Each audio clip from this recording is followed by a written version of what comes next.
सिकंदर ने भारत को लूटा। लूटने के बाद जब यूनान वापस लौटा, लौटते समय उसे याद आया कि यूनानियों ने कहा था कि भारत से सब कुछ लूट कर लाना, एक साधु भी ले आना। भारत में साधु होते। सिकंदर ने अपने सिपाहियों को भेजा कि जाओ एक साधु ढूंढ कर लाओ। सिपाहियों ने बहुत ढूंढा। नदी किनारे एक साधु बैठा हुआ मिला। साधु संत का जीवन भी बड़ा विचित्र होता है। सिपाहियों ने कहा, मैं सिकंदर का सिपाही हूं। सिकंदर का आदेश है, आपको यूनान चलना है। भारत छोड़ो, यूनान चलो। साधु हंसने लगा, बोला, जिस दिन से साधु हुआ हूं, गुरु की आज्ञा और भगवान के आदेश के अलावा किसी का आदेश मानता ही नहीं।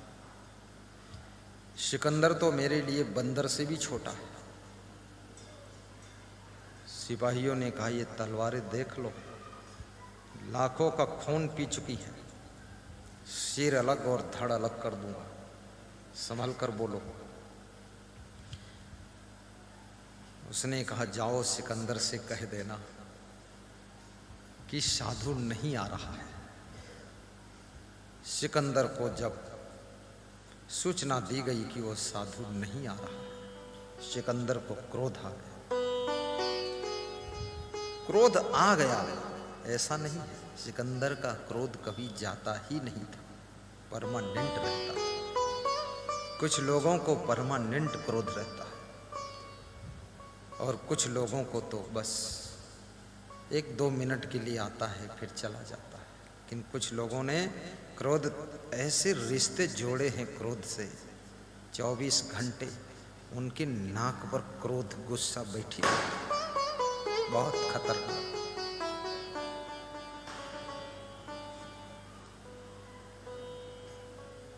और क्रोधी के साथ में रहने वालों को भी शांति नहीं मिलती। जिसकी पत्नी क्रोधी है उसको भी शांति नहीं। जिसका पति क्रोधी है तो पत्नी को शांति नहीं। क्रोध सबन को काल है, क्रोध ही है जंजाल। शिव दुर्वासा क्रोध बस बहुत भय।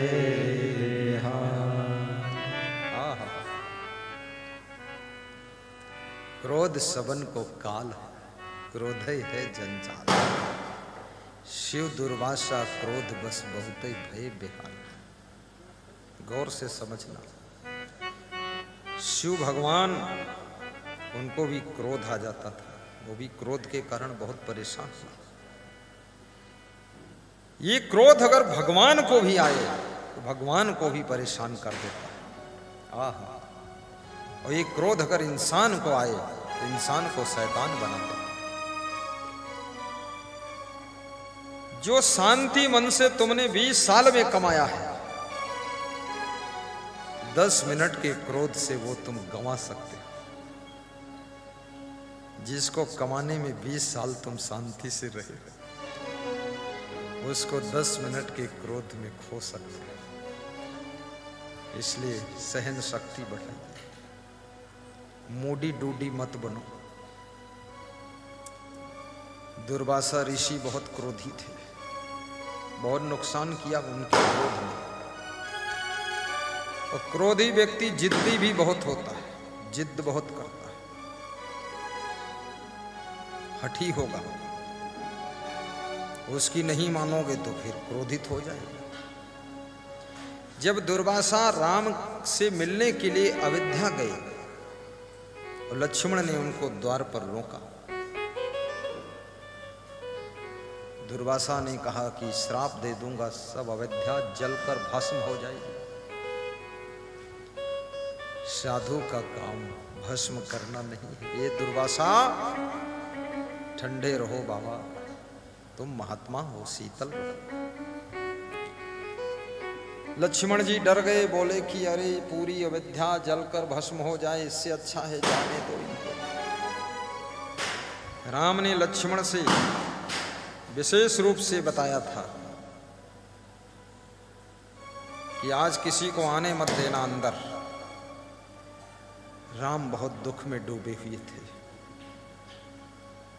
राम, ये संसार भगवान को भी दुखी करता है, इंसान को भी दुखी करता है, स्त्रियों को भी दुखी करता है, पुरुषों को भी दुखी करता है, पढ़े लिखे लोगों को भी दुखी करता है, अनपढ़ों को भी दुखी करता है, धनवानों को भी दुख है यहाँ, निर्धनों को भी दुख है यहाँ, गाड़ी वालों को भी दुख है, साइकिल पर चलने वालों को भी दुख है। दुख तो है। हमारा भगवान रो रहा है और भगवान ने कहा है लक्ष्मण किसी को आने मत देना। जब तुम ज्यादा दुख में होते हो तुम्हारा मन किसी से मिलने का नहीं होता है। कमरा बंद कर लेते हो, कुंडी लगा लेते हो अंदर बस।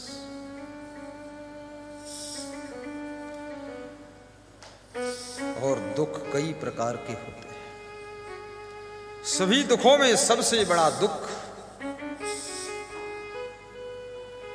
जिनको तुमने मन दिया है, दिल दिया है, उनका जब वियोग हो जाता है, ये सबसे बड़ा दुख होता है। सीता जय का वियोग राम को रुला रहा है, राम रो रहे। और जिसकी जिसकी सीता का वियोग होता है चुपके कमरे में रोता है।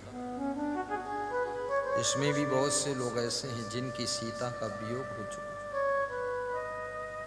उनकी सीता जी मर गई या उनकी सीता जी कुछ डिस्टर्ब हो गए, दुख होता। और कितनी स्त्रियों के पति देव गायब हो गए, नाराज हो गए, चले गए, लौट कर नहीं आए। खता क्या हो गई हमसे, लौट कर नहीं आए। कितनी स्त्रियों के पति मर गए, अचानक एक्सीडेंट हो गया, कुछ हो गया।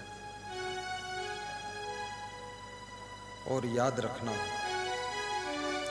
गृहस्थ आश्रम के लिए जैसे प्राणों के बिना शरीर, ऐसे पति के बिना स्त्री हो जाती है, ऐसे गुरु के बिना शिष्य हो जाता है।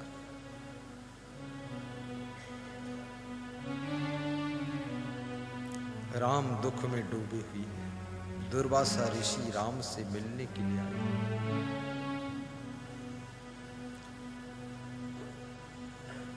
लक्ष्मण जी रोकते हैं द्वार पर।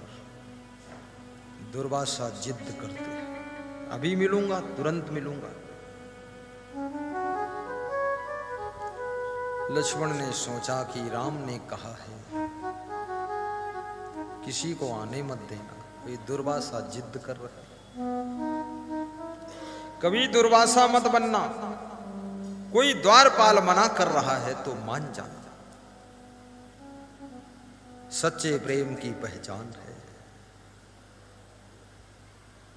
जिद मत करो। जहां सच्चा प्रेम होता है वहां जिद और हठ खत्म हो जाता है, वहां तुम्हारा मन भी खत्म हो जाता है। और जिनसे तुम सच्चा प्रेम रखते हो उनके मन का करने के लिए तुम सोचते हो, अपना मन मिटा देते हो और उसके मन के अनुसार अब करना चाहते हो। ये सच्चे प्रेम की पहचान है।